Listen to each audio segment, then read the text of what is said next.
fans of political games are starving. They're waiting for the next big game. And I'm not talking about shit like this. Alright guys, who made this? There are tons of strategy games on Steam, but not a lot of political games. Steam is doing a political sim fest, which is open right now, and it's pretty sweet to see. There are tons of strategy games included, or heaven forbid, non-political with politics in them. Hopefully not Fallout New Vegas. But still, there are a lot of fun games in this sale. This is a very exciting time to be a fan of political games. So I'm here, spreading the word through my less than 200 subscribers. Here are my top 7 political games for the Political Sim Fest of 2025. And we've got some absolute bangers here. At number 7, we're looking at the political process. This shit is in depth. Here you're able to create politicians, run for election, write laws, and all that other good shit. You push campaign events, get some name recognition in the country, and you try to win your race. Upon winning, you balance budgets, write legislation, and all that other good stuff. This is a very,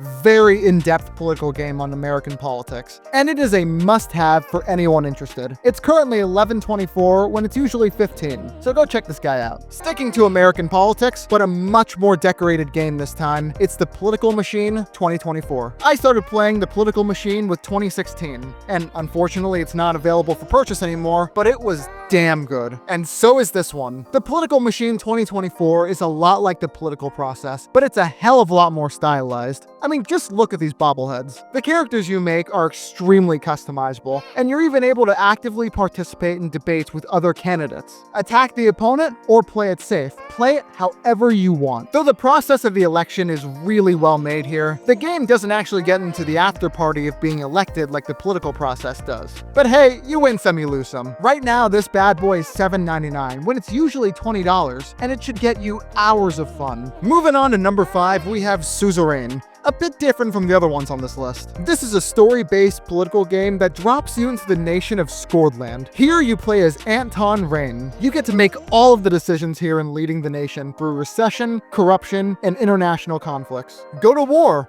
or don't, the choice is yours. Just like how here, every choice is yours. The game progresses through text-based conversations, and you decide how to handle them. It really is a fun game, and the UI looks really good for the energy they're going for. Right now, this bad boy is only $5.99, when it's usually $20, which is a huge steal. On to number 4, we've got Democracy 4. This is a very straightforward political sim. You've been elected president of democracy, any democracy from around the world. You're able to lead this democracy down a path of prosperity, or one of ruin. You can rule with an iron fist, or show equality for all, boost the economy, or give your country the worst president in economics they've ever seen. Everything about this game is a political sim fan's paradise. Though many people say the game doesn't add much to Democracy 3.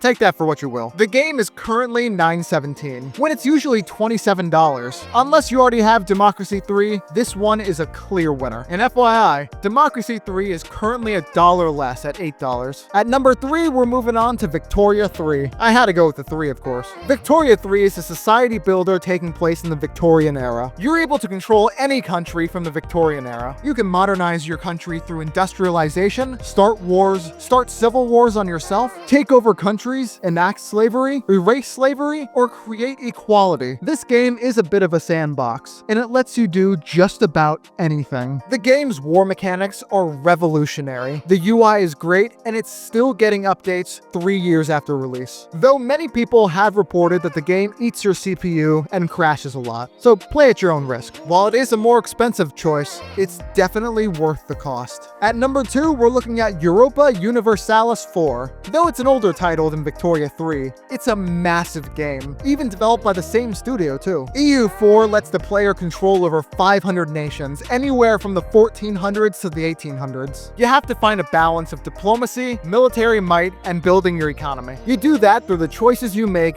and the spending of your resources. You can do so much for your nation here, which is a recurring theme for this genre. Based on your actions, you can conquer the world, get defeated, or trade with virtually anyone. And since there are no actual win conditions, you can just keep going. Unless you hit the end date of 1821. If you want to go past 1821, maybe go check out Victoria 3. You can also use religion to control people, and there are plenty of religions to choose choose from, including Native American religions. This game has plenty to offer, and while it's just as expensive as Victoria 3, it might be even more worth it. You can just do so much here. While it is an older title, EU5 is on the way, and it's coming out in November. Unfortunately, Victoria 3 and EU4 aren't even on sale for the political simfest. But don't worry, number 1 certainly is. Before we move on to number 1, we're including an up-and-coming game, one that's aiming to be the ultimate election simulator, the Electorate. Aiming to release later this year, gives you in-depth details for over 3,000 counties with real-world demographics. You're also able to create a custom candidate here or a real politician, whatever you're into. The Steam page currently shows everything as a work in progress, but the UI is already seriously pretty. The Electorate is a must-have for anyone that's into political simulators. Definitely give this one a wish list so you know exactly when it's coming out. Finally, at number 1, we've got Crusader Kings 3, another one by Paradox. Hey, at least this time it's 50% off. The game is a lot like EU4, but it's gone medieval. The game takes place between 867 at the earliest, and the game ends in 1453. You're able to wage holy wars, go through pilgrimages, and just about anything else a guy could want as a hobby in medieval times. The game is similar to Victoria 3 and EU4 in gameplay, though the depth and specifics of each one is so different. Though the three of them definitely make the holy trinity of political simulators. Add Hearts of Iron for a little bonus, although that's less about society as the other three. There are tons of political games to go check out in the SimFest, and it's only on for 7 days, so make sure you take a look while it's still on. And make sure to subscribe for more, although I do usually stick to platformers, not gonna lie.